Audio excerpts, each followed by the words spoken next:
Ya, pembahasan berikutnya adalah tentang pengertian nikah dan hukum nikah. Pengertian nikah itu berasal dari bahasa Arab ya, nakaha, atau secara bahasa artinya adalah mengumpulkan, menggabungkan, menjodohkan.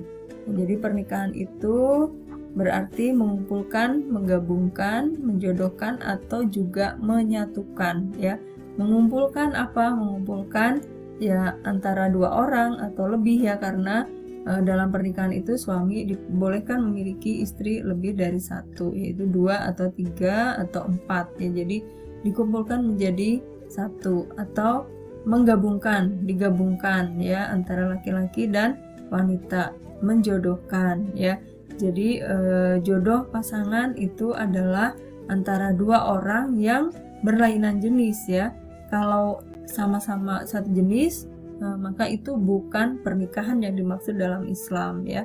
Naudzubillah ya, jika ada yang melakukan pernikahan tetapi sesama jenis ya, pernah kita mendengar berita-beritanya itu, naudzubillah ya, bukan pernikahan yang dimaksud. Tujuannya sangat-sangat jauh berbeda dengan tujuan yang diinginkan dalam agama Islam. Adapun pengertian secara syara atau secara syariat ya, pengertian nikah itu adalah akad yang menghalalkan pergaulan antara laki-laki dan perempuan yang bukan mahramnya, sehingga menimbulkan hak dan kewajiban masing-masing.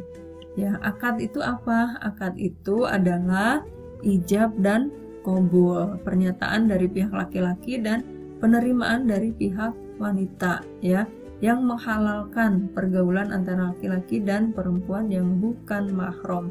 Jadi menikah itu harus yang bukan mahram. Kemudian dengan pernikahan tersebut, dengan akad nikah tersebut, menghalalkan yang tadinya diharamkan oleh Allah.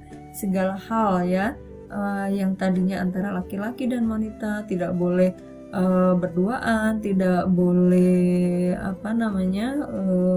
melakukan hal-hal yang dilarang oleh agama, tetapi dengan ijab dan qabul yang hanya beberapa menit, maka itu statusnya menjadi 180 derajat gitu ya. Yang tadinya haram menjadi halal, yang tadinya tidak boleh menjadi boleh, yang tadinya wajib menjadi haram, yang tadinya haram menjadi wajib. Nah, itulah pernikahan. Sehingga di dalam Islam yang disebut akad nikah itu adalah misakon golido, perjanjian yang agung, perjanjian yang sakral gitu ya.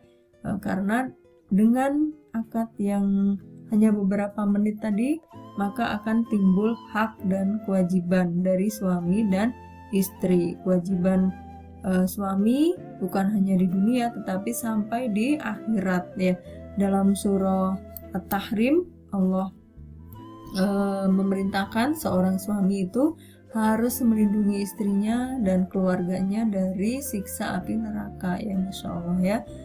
Jadi kewajiban yang timbul setelah akad itu luar biasa, perjanjian yang sangat-sangat agung yang harus ditepati ya oleh masing-masing. Namun justru dengan perjanjian tersebut maka manusia akan selamat ya, akan terhindar dari perbuatan dosa. Pernikahan itu merupakan hak asasi ya, yang dengan menikah maka timbul perwalian ya, timbul saling mewarisi ya, timbul hubungan-hubungan yang dibolehkan dalam hukum atau syariat.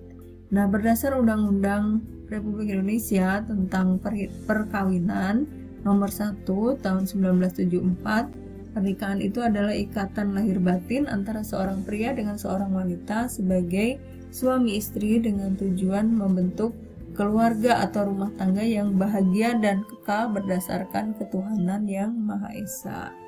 Nah, itu pengertian dari pernikahan. Kemudian tentang hukum pernikahan.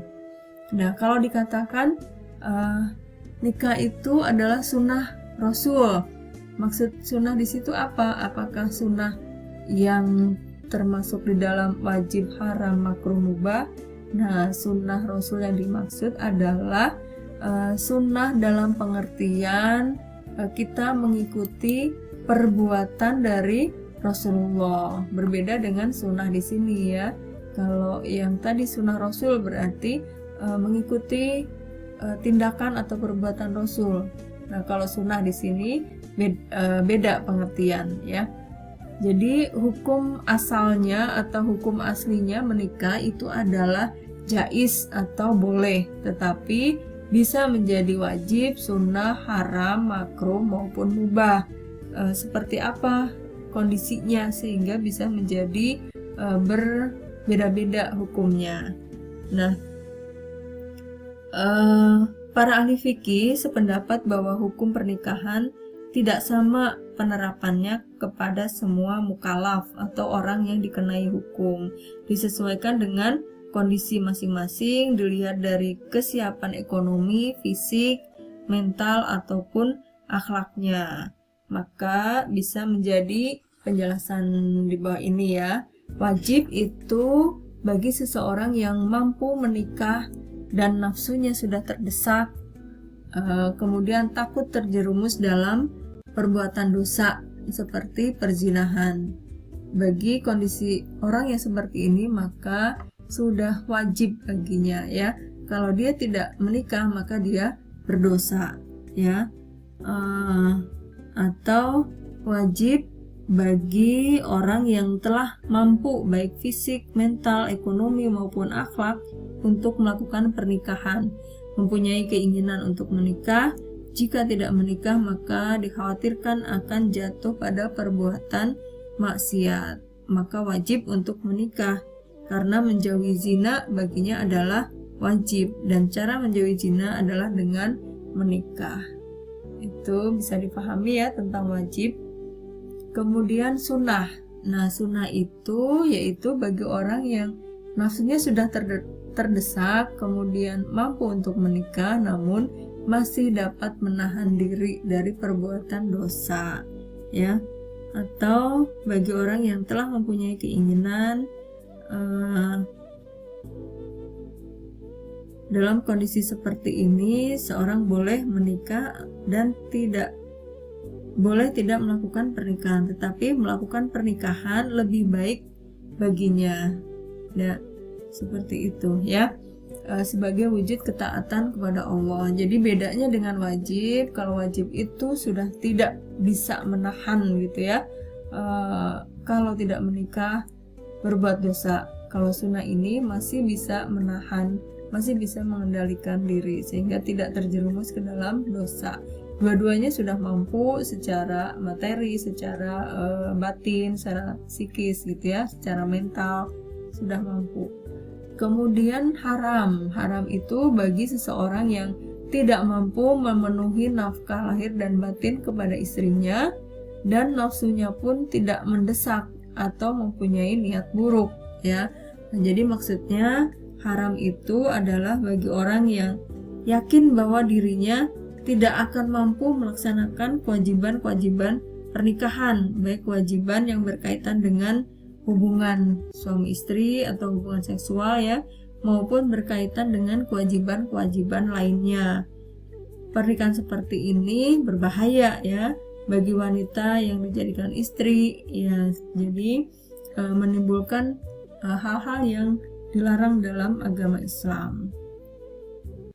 Apalagi ada niatan-niatan yang buruk ya, misalnya untuk menyakiti, untuk membalas dendam ya, naudzubillah, atau untuk berbuat dosa gitu ya. Itu sangat-sangat dilarang atau haram ya.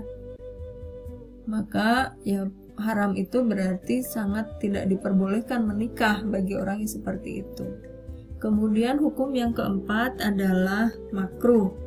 Makruh itu adalah bagi seseorang yang tidak mampu secara biologis ya, atau istilahnya lemah syahwatnya, kemudian tidak mampu memberi nafkah materi kepada istrinya.